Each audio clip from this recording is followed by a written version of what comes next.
Welcome to RSK Helpline, a complete free web development platform మన తెలుగులో. Hello guys, welcome back to my new brand series on ReactJs in Telugu. So this is the first time in YouTube history. So YouTube history లోనే మనము మన channel ద్వారా RSK Helpline channel ద్వారా ReactJs series ని total గా మనం ఫ్రీగా provide చేస్తున్నానండి. So I'm happy for that. So మీరు కూడా సపోర్ట్ చేస్తారని చెప్పి ఆశిస్తున్నాను. సో టోటల్గా నేను ఈ సిరీస్లో ప్లాన్ చేసుకుంటే దాదాపు 150 వీడియోస్ వరకు నేను ప్లాన్ చేస్తున్నాను. కాబట్టి ప్రతి కాన్సెప్ట్ని నేను చాలా క్లియర్గా డీటెయిల్గా ఎక్స్ప్లెయిన్ చేస్తాను. సో మీరు చేయాల్సింది అంతా ఏంటి అంటే ప్రాక్టీస్ చేయాలి. Okay, so let's me begin. So ఈరోజు క్లాస్లో మనము రియాక్ట్ జేఎస్ అంటే ఏంటి, అసలు ఎందుకు నేర్చుకోవాలి రియాక్ట్ జేఎస్ అనే దాని గురించి కొద్దిగా డిస్కస్ చేసుకుంటే, so what is react JS? So react JS అనేది చాలా మంది కన్ఫ్యూజ్ అవుతూ ఉంటారు. సో రియాక్ట్, యాంగులర్, వ్యూ అన్న సందర్భాలకు వచ్చినప్పుడు మనం యాంగులర్ ఏమంటాం? మనం యాంగులర్ అనేది ఫ్రేమ్ వర్క్, బట్ రియాక్ట్ అనేది ఫ్రేమ్ వర్క్ కాదు. రియాక్ట్ అనేది ఏంటి? మనకి Java script library. So react is an open source Java script library.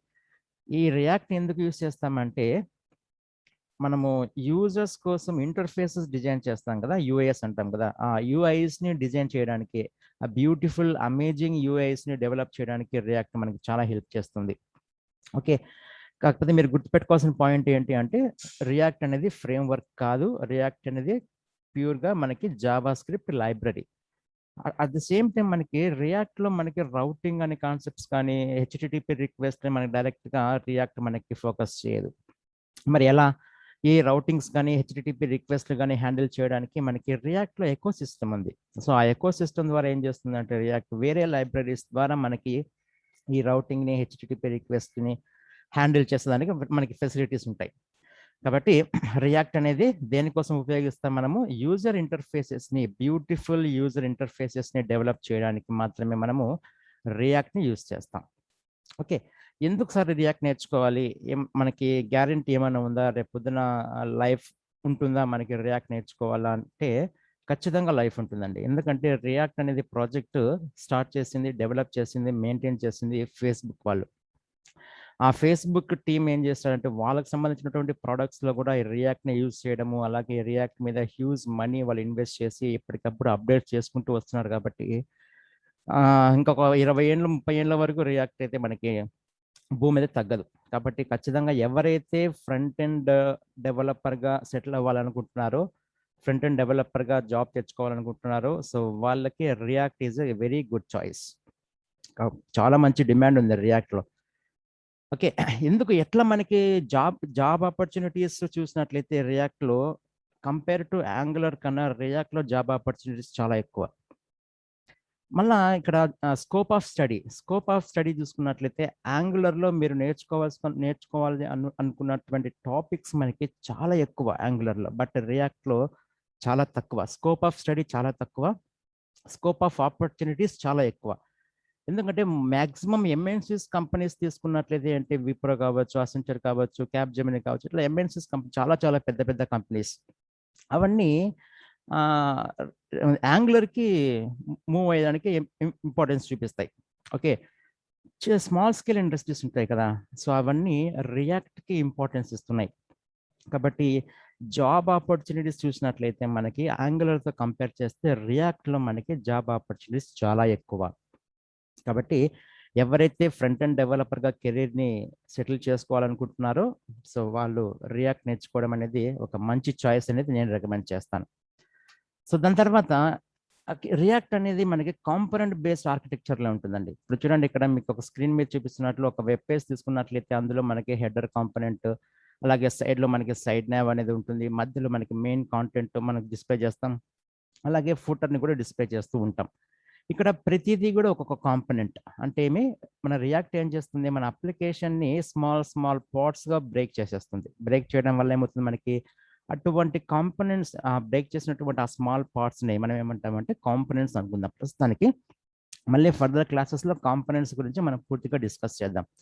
So ఇలా స్మాల్ పార్ట్స్గా డివైడ్ చేయడం వల్ల ఏమవుతుందంటే మనకి రీయూజబిలిటీ మనకి అంటే ఒకసారి ఒక కాంపోనెంట్ డిజైన్ చేసిన తర్వాత అదే కాంపోనెంట్ని అదే పీస్ ఆఫ్ కోడ్ని నువ్వు వేరే దగ్గర మల్టిపుల్ ప్లేసెస్లో యూస్ చేసుకోవచ్చు. కాబట్టి ఏమవుతుందంటే కాంప్లెక్స్ స్ట్రక్చర్స్కి వచ్చినప్పుడు ఏమవుతుందంటే అప్లికేషన్స్ కాంప్లెక్స్ యూజర్ ఇంటర్ఫేసెస్కి ఇట్లా స్మాల్ పార్ట్స్గా డివైడ్ చేయడం వల్ల మనకి రీయూజబిలిటీ రావడం వల్ల మనకి ఈ రియాక్ట్ అనేది మనకి చాలా ఈజీగా రియాక్ట్లో చాలా ఈజీగా యూజర్ ఇంటర్ఫేసెస్ ఎంత కాంప్లెక్స్ యూజర్ ఇంటర్ఫేస్ అయినా సరే మనము చాలా ఈజీగా డెవలప్ చేయొచ్చు. ఓకే, సో దాని తర్వాత రియాక్ట్ అనేది declarative. So what is mean by declarative? Declarative paradigm అంటే ఏంటంటే ఇప్పుడు చూడండి, మనకి ఏమి కావాలో రియాక్ట్కి చెప్తే చాలు, ఆటోమేటిక్గా రియాక్టే మనకి చేసి పెడుతుంది. ఇలా చెయ్యి అని చెప్పేసి మనము ఫ్లోని కంట్రోల్ చేయాల్సిన రెస్పాన్సిబిలిటీ మనకు ఉండదు. చాలా ఈజీ చూడండి. అంటే ఏంటి, రియాక్ట్కి నాకు పలానా ఇంటర్ఫేస్ కావాలి అని చెప్తే చాలు, అదే మనకి చేసి పెట్టేస్తుంది. సో అలా ఆ ప్రాసెస్ని ఏమంటామంటే డిక్లరేటివ్ ప్రాసెస్ అంటాం. చాలా ఈజీ కదండి, నాకు ఇది కావాలని చెప్పేస్తే రియాక్ట్ చేసి పెట్టేస్తే ఎంత ఈజీగా మనం డెవలప్ చేసుకోవచ్చు. ఓకే, సో అట్లనే మనకి ఈ డామ్ అప్డేట్స్ అనేవి మనకి రియాక్ట్లో చాలా బాగుంటాయండి.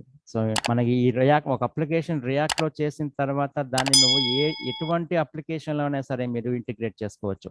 అది ఒక పేజ్ కావచ్చు, లేదా ఎంటైర్ అప్లికేషన్ కావచ్చు, ఏదైనా మొత్తం ఒక మాడ్యూల్ కావచ్చు, what ever be the thing. ఒక రియాక్ట్లో ఒక ప్రాజెక్ట్ చేసినారంటే ఆ ప్రాజెక్ట్ని మీరు వేరే అప్లికేషన్స్లో కూడా మీరు ఈజీగా ఇంటిగ్రేట్ చేసుకోవచ్చు. రియాక్ట్ నేటివ్ని యూజ్ చేసి మీరు మొబైల్ అప్లికేషన్స్ కూడా చేసుకోవచ్చు. సో రియాక్ట్ అనేది చాలా ఇంపార్టెంట్ అండి, చాలా లైఫ్ ఉంటుంది మనకి. సో రియాక్ట్ నేర్చుకోవాలంటే మనకి ఏమేమి కావాలి? So HTML, CSS, JavaScript and ECMAScript 6 అంటే advanced version of latus version of JavaScript. ఇవి మినిమం తెలిస్తే చాలు. సార్ నాకు HTML అంటే తెలియదు, CSS అంటే తెలియదు, జావాస్క్రిప్ట్ మళ్ళీ కొత్తగా నేర్చుకోవాలన్నా, ECMAScript అంటే అస్సలు తెలియదు నాకు, మరి ఎట్లా సార్ ఇది ఈ కోర్స్ నాకు ఫిట్ అవుతుందా, సూటబుల్ అవుతుందా అంటే ఏమీ భయపడిన అవసరం లేదు. ప్రతి టాపిక్ కూడా నేను మీకు స్క్రాచ్ నుంచి ఎక్స్ప్లెయిన్ చేస్తాను. కాబట్టి ఎవరైనా సరే జీరో నాలెడ్జ్ ఉన్న వాళ్ళు కూడా సరే నో ప్రాబ్లం, ఈ కోర్స్ మీరు RSK Helpline తీసుకోవచ్చు. Okay, so for the free of cost. So next వీడియోలో ఏం చేద్దామంటే మనం ఫస్ట్ ఒక రియాక్ట్ యూస్ చేసి ఒక రియాక్ట్ అప్లికేషన్ ఎలా డిజైన్ చేస్తామో నెక్స్ట్ క్లాస్లో డిస్కస్ చేసుకుంటూ, దాని తర్వాత రియాక్ట్ ప్రాజెక్ట్లో మనకి ఫోల్డర్స్ ఎలా ఉంటాయి, సో ఏ ఫోల్డర్ ఎందుకు ఉపయోగపడుతుంది, సో అట్లా మనం అంతా డిస్కస్ చేసుకుంటూ ఫర్దర్ క్లాసెస్లో మనం మూవ్ అవుదామండి. So see in the next class guys. Until then have a nice day. Bye bye. Thank you.